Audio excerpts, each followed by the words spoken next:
우리가 오늘 은혜 받을 말씀은 여호와 시편 122편입니다. 오늘 말씀은 여호와 우리 하나님의 집을 위하여 기도하라는 제목으로 말씀 같이 함께 나누도록 하겠습니다. 시편 122편 1절부터 9절 길지 않으니 저희가 돌아가면서 천천히 읽도록 하겠습니다. 1절입니다. 사람이 내게 말하기를 여호와의 집에 올라가자 할 때에 내가 기뻐하였도다. 예루살렘아 우리 발이 내 성문 안에 섰도다. 예루살렘아 너는 잘 짜여진 성읍과 같이 건설되었도다. 지파들 곧 여호와의 지파들이 여호와의 이름에 감사하려고 이스라엘의 전례대로 그리로 올라가는도다. 거기에 심판의 보좌를 두셨으니 곧 다윗의 집의 보좌로다. 예루살렘을 위하여 평안을 구하라. 예루살렘을 사랑하는 자는 형통하리로다. 내 성 안에는 평안이 있고 내 궁중에는 형통함이 있을지어다. 내가 내 형제와 친구를 위하여 이제 말하리니 내 가운데 평안이 있을지어다. 함께 읽겠습니다. 여호와 우리 하나님의 집을 위하여 내가 너를 위하여 복을 구하리로다. 아멘. 하나님의 말씀입니다. 여러분 이번 추석 명절 굉장히 길더라고요. 여러분 고향에 가실 계획이 있으십니까? 부모님을 뵈러 또 아니면 산소를 찾으실 분들이 계실 것 같습니다. 이번 연휴는 특별히 길어서 아마 10월 3일부터 연휴가 시작될 것 같습니다. 저는 지방에서 올라와서 직장 생활을 했기에 매년 명절에는 반드시 집을 가곤 했습니다. 왜냐하면 저는 맏딸인데 제 밑에 동생들이 넷이 줄줄이 있었거든요. 근데 언니 손에 들려져 있는 선물들을 기다리느라 언니 언제 오냐고 막 그렇게 기다렸어요. 그래서 아끼고 아껴서 동생들 선물을 바리바리 싸서 정말 기차에 올랐는데 지금같이 차가 있지도 않아서 며칠 전부터 예매하고 어떨 때는 예매를 못해서 입석을 그래서 막 11시간 이렇게 전라도였으니까요. 그때 그렇게 해서 내려가곤 했습니다. 그런데 하나도 힘들지 않았던 생각이 납니다. 제가 도착하면 저희 아버지 두 손 벌려서 맞아주시고 저희 집 그 뜰에 무화과 나무가 있었어요. 근데 제가 오기 며칠 전부터 잘 익은 무화과 잘 따놓으시고 우리 딸 큰딸 오면 준다고 이제 먹지도 않으시고 해놓으신 어머니의 또 맛있는 음식 기다리고 있었고 제 동생들은 이제 언니 손에 들려진 그것 때문에 막 기뻐라 하는 그게 너무나 좋아서 거기를 꼭 가곤 했습니다. 근데 오늘 시편 122편도 이 시인이 아마 다윗으로 보이는데 예루살렘 성전으로 올라가는 순례자가 예루살렘을 향해 발걸음을 향하고 있는데 그 발걸음이 얼마나 벅차고 희망찼는지 성전으로 나아가는 그 기쁨을 오늘 고스란히 122편에 담아 놓았습니다. 순례자는 한달음에 달려가 주님 품에 안기고 싶은 심정으로 노래하며 예루살렘 성으로 향하고 있습니다. 시인은 하나님의 집에 올라가는 것은 어떤 기쁨보다 더 큰 기쁨이다 이렇게 말하고 있습니다. 소중히 여긴 사람은 성전을 소중히 여긴 사람은 그 행동도 다릅니다. 여러분 교회에 오시는 모습을 보면 알겠어요. 저도 보면 왜냐하면 교회 오시는 모습들이 얼마나 아름다우시기 때문에 그래요. 왜냐하면 연세가 드셨어도 제가 이번 주에 옥순자 권사님 이렇게 딱 들어오시는데 어르신이 많이 아프셨거든요. 그런데 머리를 아주 예쁘게 하고 오셨어요. 그래서 권사님 머리가 예뻐요. 그랬더니 내가 하나님의 집에 오니까 미장원 가서 드라이하고 왔다고 그 어르신이 그렇게 얘기하는 거예요. 그래서 얼마나 고우신지 하나님이 얼마나 예뻐하실까 이런 생각을 했습니다. 여기 이 순례자도 이런 마음으로 성전으로 향하고 있었던 것 같습니다. 그곳에는 자신들을 지켜주셨던 요 하나님의 임재가 있는 성막이 있고 또 다윗의 보좌가 있었습니다. 예루살렘은 이스라엘 백성들의 안전과 깊은 연관이 있기에 순례자는 그곳에 가면 자기가 안전하고 이곳에서 위로를 얻고 평안을 얻기 때문에 그곳을 달려갔던 것으로 보입니다. 여러분 이 시대의 성전은 교회입니다. 우리 믿는 사람들에게는 영적 구심점이 되는 곳이 교회입니다. 교회에 나오는 것이 기다려지고 성도들을 만나는 것이 기쁨이 되고 있습니까? 여러분 예배 자리로 나오는 것이 기쁨이 되어야 합니다. 우리의 기쁨은 어디에 있습니까? 주일에 교회 오는 것이 기쁨이어야 되는데 마지못해 교회에 오고 교회 들어오는 모습이 정말 도살장에 끌려가는 듯한 모습을 하고 오시는 몇몇 남자분들이 계세요. 아마 아내 성화에 못 입이겨서 오는 것 같은데 오지도 않으시고 이렇게 반김을 받으시도 않으시고, 그럼 참 마음이 참 어려워요. 제가 알고 있는 안산 광림교회에 제가 이름을 거론해 좋을 것 같아요. 이분의 칭찬이니까 김명자 권사님이라고 계십니다. 이분은 찬양을 참 잘하시는 분이신데 소프라노 솔리스이시기도 하시고요. 근데 이분은 언제나 밝게 교회로 오셨어요.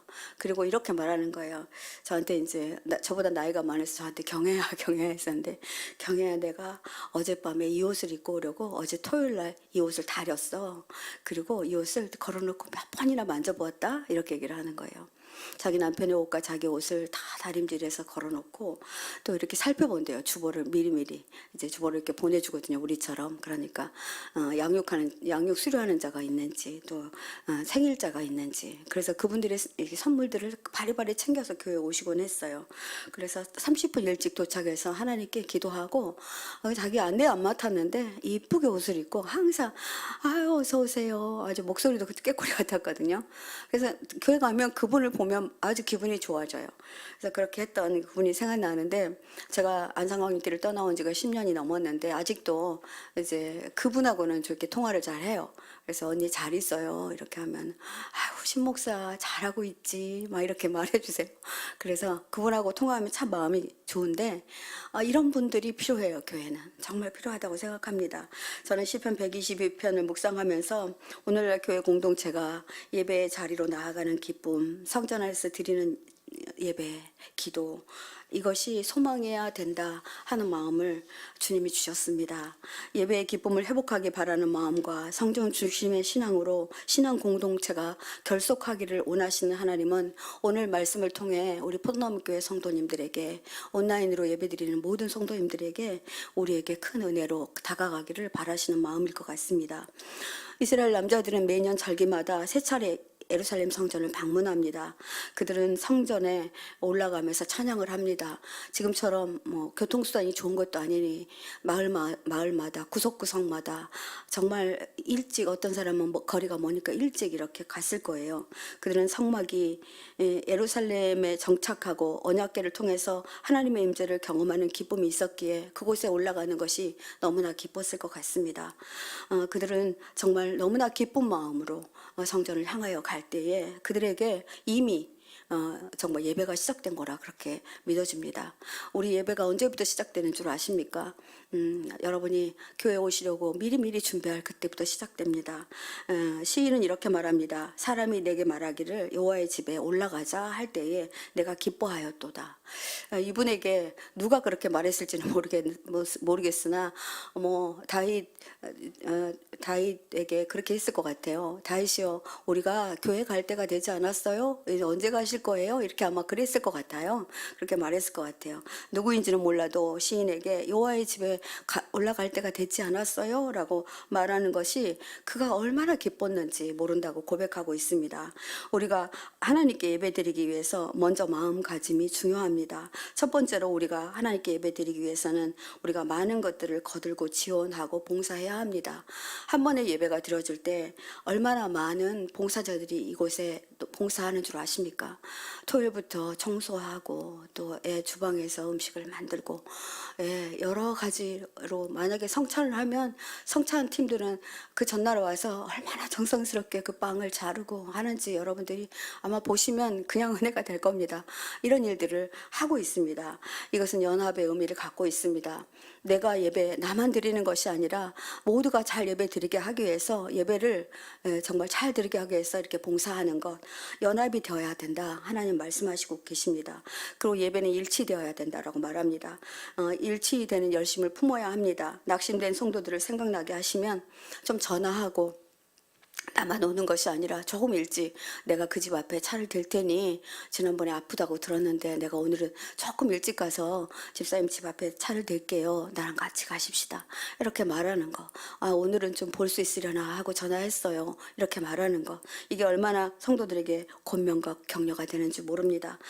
철을 날카롭게 하듯 여러분이 여러분들을 서로 독려하고 격려할 때에 예배는 멋지게 드려진다는 것입니다.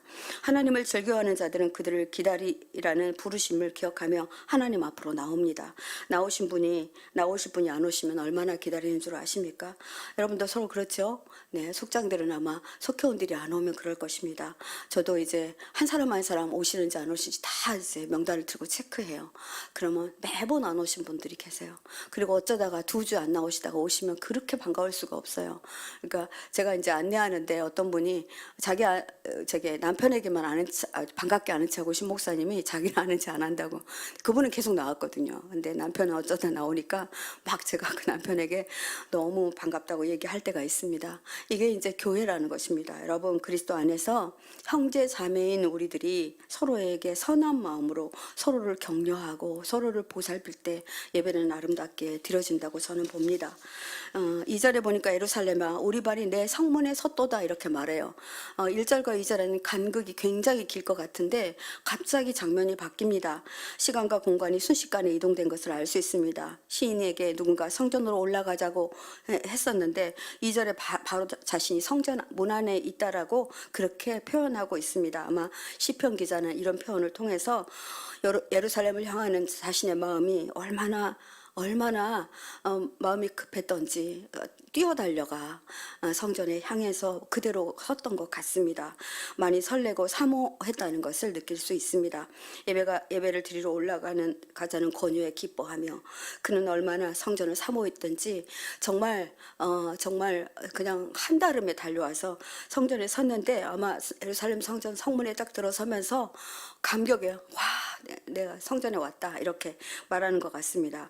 저는 안산에서 성남까지 거의 10년을 출퇴근하고 있습니다. 오늘 아침에도 1시간 20분 출퇴근 시간에 저 어제 우리 목사님하고 김남수 권사님 댁에 이사 신방했는데 저 어제 1시간 반을 갔어요. 그러니까 아마 저희 집하고 거의 비슷한 거리이신 것 같습니다. 목사님이 이렇게 먼 거리에서 오시는데 지금 막 이렇게 칭찬하시고 존경하시더라고요. 근데 아마 김남수 권사님이나 저도 멀다가 느껴질 때가 별로 없었어요. 왜냐하면 예배가 그만큼 사모했기 때문에 그렇습니다. 왜냐하면 교회는 거리와 상관없습니다. 교회는 거리가 아무리 멀어도 그분의 마음이 성전을 향하여 있으면 가깝게 느껴진다는 그런 마음을 갖습니다. 성전에 들어선 시인은 강력적으로 예루살렘 성을 향해서 이렇게 말합니다.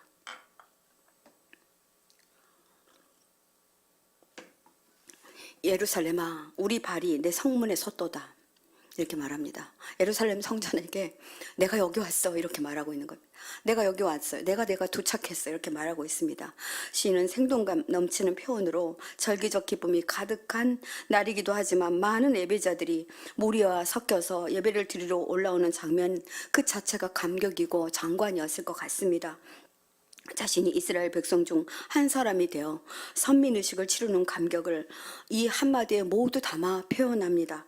그의 마음은 예루살렘에 대한 만족함으로 표현됩니다. 예루살렘이 정치적, 종교적 중심지임을 저는 이스라엘 성지순례 때 느낄 수 있었습니다. 저는 2016년에 이스라엘을 성지순례를 했었는데요. 예루살렘에 도착할 때 그 감격을 잊을 수가 없었습니다. 아, 내가 여기로 오다니. 그리고 그 예루살렘 성전 지금은 이제 이슬람이 차지하고 있는데요.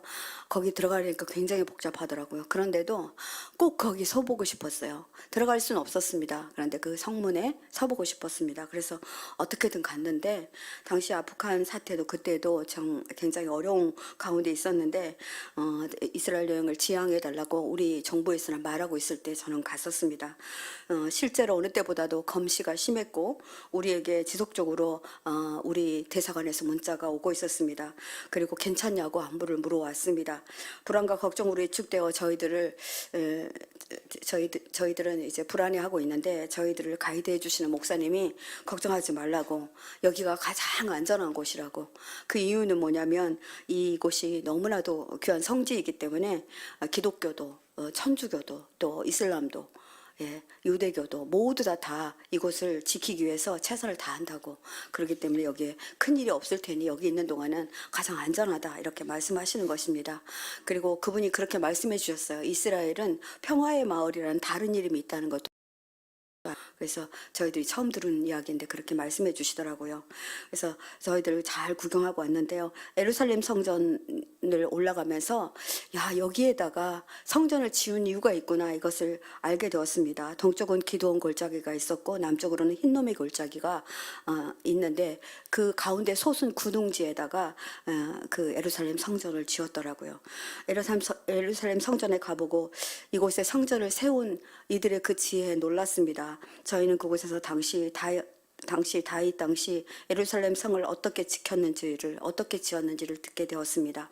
예루살렘 성 안에 있는 베헬레크라고 하는 성벽이 있었는데 성을 방어하고 지키는 장소라고 합니다. 그러니까 성벽에 그들이 들어오지 못하도록 파수꾼들이 서 있는 곳이라고 했습니다. 그래서 산악지대라 외부 침입들이 자주 있었는데 그들을 막을 수 있는 방법이 없어서 성막을 중심으로 도시가 만들어져 있는데 도시도 지키고 성벽을 지키는 그런 일들을 하고 있었습니다. 여러분, 우리 교회에도 이 베헤레크가 있다는 거 아십니까? 이 이름을 쓰지 않으니까 모르실 것 같은데, 예배를 방어하고 악한 사단으로부터 예배를 지키는 중보자들이 계십니다. 포도나무 교회 베헤레크는 겟세마네 동산, 지금 기도실이라고 된 곳이 그곳입니다. 그곳에서 1, 2부 중보 기도가 드려지고 있고요. 오늘 수요 예배도 저희가 기도하고 30분 전에 저희 상담실에서 기도하고 올라왔습니다. 모든 예배 전에 1시간 전에 이 기도가 드려집니다. 금요 성령 집회도 마찬가지입니다. 여러분들 마음 주시면 성전을 지키는 것이 여러분의 몫이니까 누구든지 오실 수 있으십니다. 나는 아무것도 할 수 없어요. 저 기도시키면 안 가요. 이렇게 말씀하시는데 괜찮습니다. 기도 절대 안 시킬 거니까 오셔서 함께 기도하시고 하셨으면 좋겠습니다. 세상에서 가장 안전할 것이라는 이스라엘에서 지금 여러분 전쟁이 일어나는 거 아시죠? 이스라엘 가자지구 요르단 강 서안 지역을 포괄하는 지역인데 이스라엘은 1948년 건국 이후 팔레스타인과 영토 분쟁을 지속하고 있었습니다. 유대인과 팔레스타인인 모두가 이 지역을 성지로 여기며 고대부터 지금까지 이주와 분쟁이 반복되고 있습니다. 이스라엘의 국가 성립과 팔레스타인의 독립운동이 맞물리며 현재까지 무력 충돌과 정치적인 대립이 계속되고 있습니다. 이 지역의 전쟁이 오래 계속되는 이유는 단순한 영토 분쟁을 넘어 종교, 역사, 국제, 정치 등 다양한 요인이 복합적으로 포함되어 있다고 합니다. 그래서 끝나지 않는 계속적인 전쟁이 이루어지고 있습니다. 시인은 예루살렘 성을 보면서 찬사를 보냅니다. 어떻게 찬사하냐면 3절, 4절에 보겠습니다. 함께 읽겠습니다. 예루살렘아, 너는 잘 짜여진 성읍과 같이 건설되었도다. 지파들 곧 여호와의 지파들 이름에 감사하려고 이스라엘의 전례대로 그리로 올라가는도다. 예루살렘은 여부수 족속들을 추방하고 조성된 성읍입니다. 이 위치에 있어서나 건축에 있어서나 정말 아름다운 도성입니다. 예루살렘은 흩어진 집이 아니라 집들이 밀접하게 지어져 있고 집들이 성전을 향하여 지어져 있더라고요. 성전이 가운데 있고 집들이 다 성전을 바라보고 집이 지어져 있어요. 우리는 남향으로 짓잖아요. 근데 그들은 성전을 향하여 짓더라고요. 그것만 봐도 은혜였습니다. 아마 이런 모습을 보았던 것 같습니다. 그래서 이렇게 찬양하고 있습니다. 시인의 마음은 예루살렘에 대한 만족함으로 표현되어 있습니다. 너희들이 하나님을 그렇게 바라보고 있어? 그러니 아름다운 거지. 이렇게 말하고 있는 것입니다. 이곳을 향해 여호와의 지파들이 여호와의 이름에 감사하려고 이스라엘의 전례대로 꾸역꾸역 올라오는 그 모습이 너무나 아름답고 귀해서 이렇게 말하고 있는 겁니다. 여러분, 예배가 사모되고 교회가 가까이 느껴지는 자가 갖는 은혜가 얼마나 큰 줄 아십니까? 성경 중심적인 삶이 가장 정말 풍성한 풍요로운 삶을 사는 것이라 저는 그렇게 여겨집니다. 오늘 여기 계신 분들의 이름을 자꾸 거론하게 돼서 죄송한데, 최근에 우리 이정숙 권사님이 이제 어머니하고 사시던 집을 처분하시고 이제 이사를 가시는데 석정 밴드에 오셔서 막 자랑을 하시는 거예요. 무슨 자랑이냐면요, 성전 가까이 살게 됐다고. 당신이 이제 모란역 근처에, 이제 모란시장 근처에 이제 집을 얻게 됐다고, 하나님의 은혜라고 막 엄청 기뻐하셔서 저희들도 잘 됐다고 막 그렇게 같이 했거든요. 그쵸? 교회가 가까우면 언젠가는 뛰어올 수 있고 항상 가까이 올 수 있기 때문에 여러분 그 마음이 무엇인지 아시겠죠? 그래서 이제 전 속으로 그랬어요. 우리 권사님 자주 교회 오시겠구나 그런 생각을 했습니다. 예루살렘 성전 안에는 다윗의 보좌도 있었습니다. 그래서 백성에게 공정한 법의 혜택을 베푸는 공의의 도시였습니다. 아마 이때 재판을도 진행됐던 것 같아요. 그래서 판단의 보좌라는 공의를 집행하는 자리가 있었는데 여기에 심판관, 재판관이 앉는 자리가 있었습니다. 저도 이것을 봤거든요. 그래서 문맥상 예루살렘의 모든 백성들이 공정한 법의 혜택을 받는 곳이 바로 또 성전이었습니다. 성전에 오면 우리가 이런 것들 느끼지 않습니까? 말씀을 통해서 이건 내가 잘못했구나, 이것은 그가 잘못했지만 그를 이렇게 용서해야 되겠구나, 이런 마음들이 들지 않습니까? 주로 다윗 가문의 사람들이 재판관의 직무를 수행했다고 합니다. 그들은 여호와의 왕권을 뒷받침하는 역할을 감당했다고 합니다. 그러하기에 그곳에 가면 자기의 억울함이 풀렸어요. 그러하기에 이곳은 정말 귀한 은혜의 자리였던 것 같습니다. 그런데 뭐라고 하냐면 예루살렘의 평안을 위해서 기도하라, 이렇게 말합니다. 예, 그 이유가 세 가지로 나와 있습니다. 6절 7절 한번 보겠습니다. 6절 7절 같이 읽겠습니다. 예루살렘의 평안을 구하라. 예루살렘을 사랑하는 자는 형통하리로다. 내 성 안에 평안이 있고 내 궁중에 형통함이 있을지어다. 네, 이곳에 다 나와 있습니다. 예루살렘의 평안을 위해서 기도하는 것이 어떤 거냐면, 예루살렘을 사랑하는 자는 형통하는 복을 얻기 때문에 그렇다는 말입니다. 시인은 당시 예루살렘은 위험이 없어 보이는 평화로운 시대인데도 이 말을 하고 있습니다. 갑자기 예루살렘의 평안을 위해서 기도하라고 한 이유가 무엇일까요? 다윗 시대의 성전은 모세 광야 시대부터 계속 여호수아 가나안 시대를 거쳐 여전히 성막 형태로 존재해 있었습니다. 하나님의 집이었던 성막이 다윗 때에 기브온과 예루살렘에 정착하면서 하나님의 임재를 상징하는 언약궤가 예루살렘 성에 머물게 되었습니다. 그러하기에 다윗은 이 언약궤가 지켜지려면 성안이 평안해야 된다는 것을 알고 있었기에 이 말을 한 것입니다. 다윗에게 예루살렘은 정말 40년 왕이 자기 재직 기간에 거의 33년 동안이나 이곳에 머물렀던 사람이기도 합니다.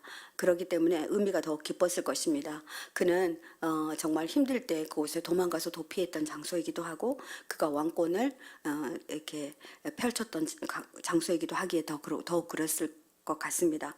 누구보다도 다윗은 예루살렘의 평안이 정말 염려되고 걱정되었습니다. 그래서 평안을 기원합니다. 다윗은 평화의 도성 예루살렘에서 살면서 분란과 아픔이 많았던 이스라엘 백성의 역사를 통해 평안의 기도를 요청하고 있음을 알게 하십니다. 하나님은 제게도 이런 같은 마음을 주십니다. 여러분, 수요 중보 기도에 나오시고 삶의 자리에서 예배 드리시는 분들은 어쩌면 가장 하나님을 사랑하고 교회를 사랑하는 분일 거라 이렇게 여겨집니다. 하나님은 기도하는 자들에게는 하늘의 비밀을 간직하게도 하고 알려주도 주십니다. 지구상에 일어나는 모든 일들, 분단된 우리나라의 정치적인 위기들을 기도할 때 알려줍니다. 말씀을 통해 한국의 교회가 내가 속해 있는 교회의 안전을 위해 중보자로 부르시고 또 세워주시는 분들이라는 것을 여러분들이 기억하시기 바랍니다. 여러분, 교회를 위해서 기도하는 것이 누구의 평안을 위해서라고요? 교회의 평안만 아니라 본인들의 평안을 위해서 기도하라고 말하고 있습니다. 이 한 사람이 필요하다고 말하고 있습니다. 저는 포도나무 교회에서 4년여 사역하면서 참 미랄 같은 성도들을, 기도자들을 보아왔습니다. 여기 빈 것 같은데 항상 있었어요. 근데 체인지는 되더라고요. 이분이 하시면 그 다음에 누구 하시고 이렇게 하시더라고요. 제가 교회에 가장 많이 머물렀기 때문에 압니다. 누군가가 와서 기도하면 저분이 오셨구나 하고도 하는데 지금도 계속되고 있습니다. 교회는 여러분 헌금을 많이 하는 사람들에 의해서, 봉사를 많이 하는 사람들에 의해서 세워진다고 보십니까? 반드시 그렇지만은 않습니다. 저는 재주가 없어요. 할 줄 아는 것이 아무것도 없어요. 하는 분들이 계실 것입니다. 그러면 말을 할 줄 모르는 사람은 없다고 저는 봅니다. 말을 할 줄 아는 사람은 누구든지 이 기도는 하실 수 있다는 것입니다. 그러하기에 교회에 오면 평안을 위해서 기도하는 일 여러분들이 앞장서 주시기 바랍니다. 교회에 들어서는데 여러분 샬롬이 느껴지지 않는 날이 있으실 겁니다. 왠지 분위기가 쎄하고 마음이 좀 어려울 때가 있을 것입니다. 그때는 나에게 기도하라고 하는 때라고 여러분들이 생각하시면 좋을 것 같습니다. 예루살렘의 평안을 구하라 이렇게 말하고 있습니다. 다시 바꿔 말씀드리겠습니다. 예루살렘의 평안을 구하라 이 말을 바꿔 말하면 교회의 평안을 위해서 기도하라 이런 말입니다. 이 시간 저와 여러분에게 주님은 강하게 말씀하시고 계십니다. 평안은 돈이 많다고 되는 것도 아닙니다. 사람이 많아서도 얻을 수 있는 것이 아닙니다. 여러분 이런 속담 기억하실 것입니다. 육손이 가득하고도 웃음이 없으면 평화가 없으면 아무 소용이 없다 이런 말이 있습니다. 핵심 자원이 많아도 그 말에 평화가 없으면 그 안에 평화가 없으면 오히려 갈등이나 불안이 커질 수 있다는 것을 경고하는 말입니다. 중요한 것이 많아도 그 안에 진정한 평화가 없다면 오히려 불안정하거나 불만족스러운 상태를 말합니다. 교회가 어떤 위기보다 평안하지 않을 때가 가장 큰 위기라고 저는 생각합니다. 여러분 평안을 구하는 기도는 적들의 공격을 막아내는 기도입니다. 교회 안에 가장 위험한 곳이 바로 어딘 줄 아십니까? 여러분 어디라고 생각하십니까? 기도를 정말 많이 해드려야 될 곳이 있습니다. 그분들이 있습니다. 그곳은 목양실입니다. 목회자들입니다. 다시 말해 말씀을 맡은 자들은 적들로부터 굉장히 많은 공격을 받습니다. 우리는 스스로 목회자들은 알아서 할 거야 라고 생각합니다. 그들은 믿음이 좋잖아. 말씀 많이 보잖아. 그런데 진짜 기도가 필요합니다.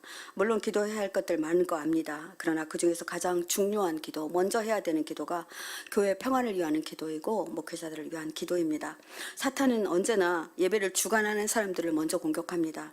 그래야 은혜를 못 받고 여러분이 세상에서 마음대로 살기 때문에 그럴 것 같습니다. 저를 포함하여 말씀을 맡은 자들은 하늘의 문을 여는 자들입니다.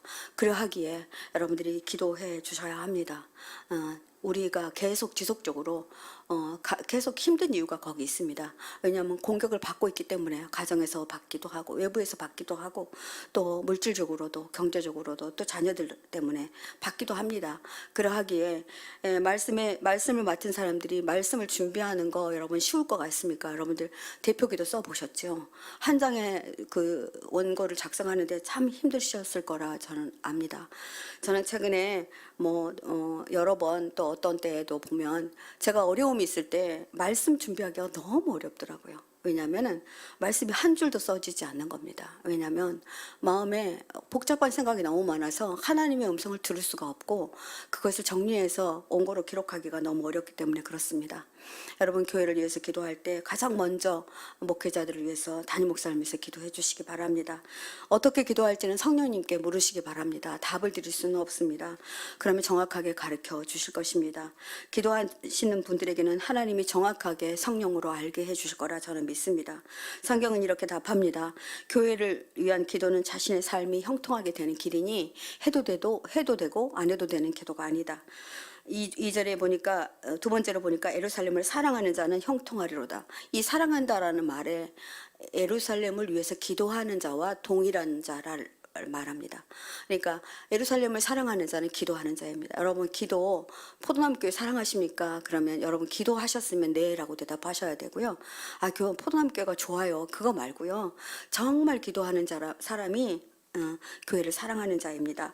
형통은 언어로 샬라인데요. 동사입니다. 휴식하다, 평온하다, 번영하다라는 의미를 가지고 있습니다. 여러분 인간이 가장 행복할 때가 언제입니까? 여러분 아기 젖 물려봤습니까? 저는 두 아이를 수유했기 때문에 압니다. 아이가 만땅으로 젖을 먹고 엄마 품에 사건사건 잠이 들 때 가장 평온한 상태를 말합니다. 현대에 사는 사람들이 정신질환을 앓는 이유가 있습니다. 평화가 깨져서입니다. 불안하고 두렵고 안정되지 않는 상태가 계속되기 때문에 그렇습니다. 그때 우리 뇌는 고장이 납니다. 아픕니다. 그래서 이제 그 두려움이 계속되고 불안이 계속되고 그래서 그들은 아파서 이제 도저히 자신의 힘으로 컨트롤할 수 없는 상태가 될 때 정신질환이 생기는 겁니다. 여러분들도 그런 때가 있지 않았습니까? 정말 아무것도 되지 않고 교회도 오고 싶지 않고 그냥 여성교 회장 내려놔야지. 지금 제가 이교권 사람한테 하는 얘기가 아닙니다. 내가 속장 내려놔야 되지. 나 이제 기도 그만해야지. 이런 생각이 들어올 때가 있습니다. 그때가 가장 기도해야 될 때입니다. 그러면 목회자들 찾아오십시오. 그럼 위에서 기도해 드리겠습니다. 그런 때가 오지요. 당연히 옵니다.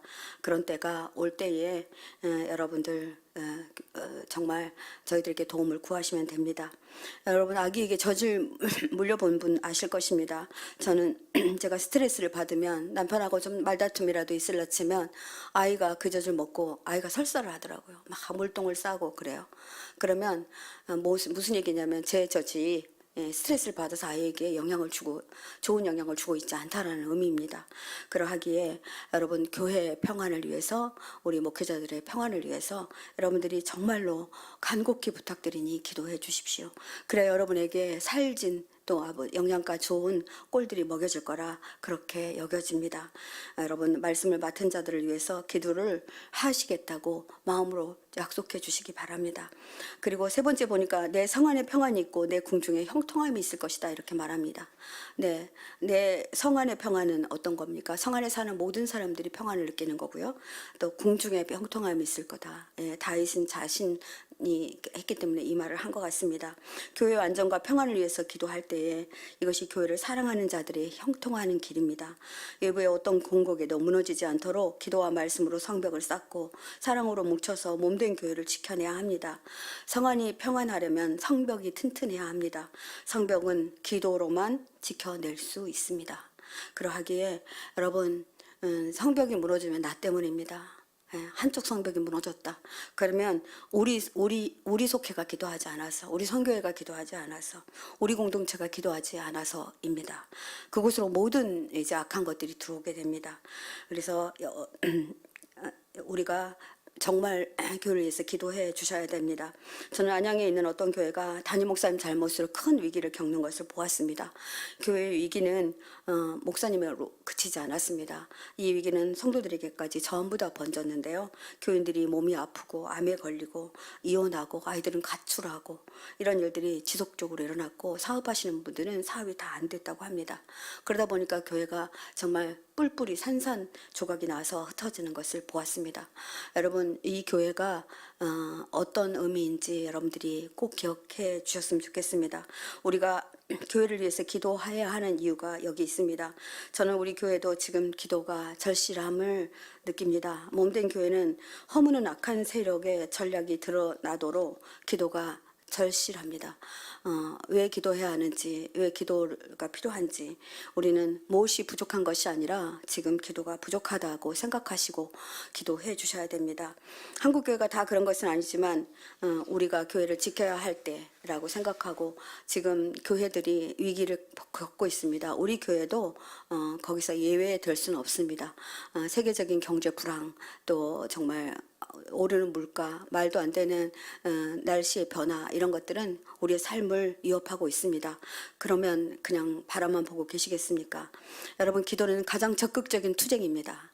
그리고 예루살렘의 복을 원하여 투쟁할 수 있는 분은 여러분들이 투사라고 할까요? 전사라고 할까요? 기도의 전사들이 되어주셔야 합니다. 8절 9절에 보겠습니다. 내가 내 형제의 친구를 위하여, 함께 읽어볼까요? 내가 내 형제와 친구를 위하여 이제 말하리니 내 가운데 평안이 있을지어다. 네, 9절은 조금 이따 읽겠습니다. 시편 기자는 그 자신이 아니라 그의 형제들, 즉 총체적 의미의 그의 백성들을 위하여 예루살렘의 평안을 위하여서 기도하라고 말하고 있습니다. 신기하게도 말씀을 맡은 자들에게 교회의 위기를 알려주십니다. 하나님은 지금 어떤 한 사람에게 기도하라고 하는 것이 아니라는 마음을 주십니다.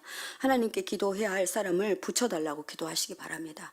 나랑 같이 기도해요. 하나님, 제게 기도하고 싶은데 지금은 저 혼자 힘으로는 어려울 것 같아요. 그러니 함께 기도할 사람을 붙여주세요. 이렇게 기도해 주시기 바랍니다. 여러분, 두세 사람이 내 이름으로 모인 곳에 나도 너희와 함께 하시겠다는 약속의 말씀이 있지 않습니까? 한 사람이 기도하면 그 기도의 불이 일어나지 않습니다. 저는 농장에서 화목난로를 때웁니다.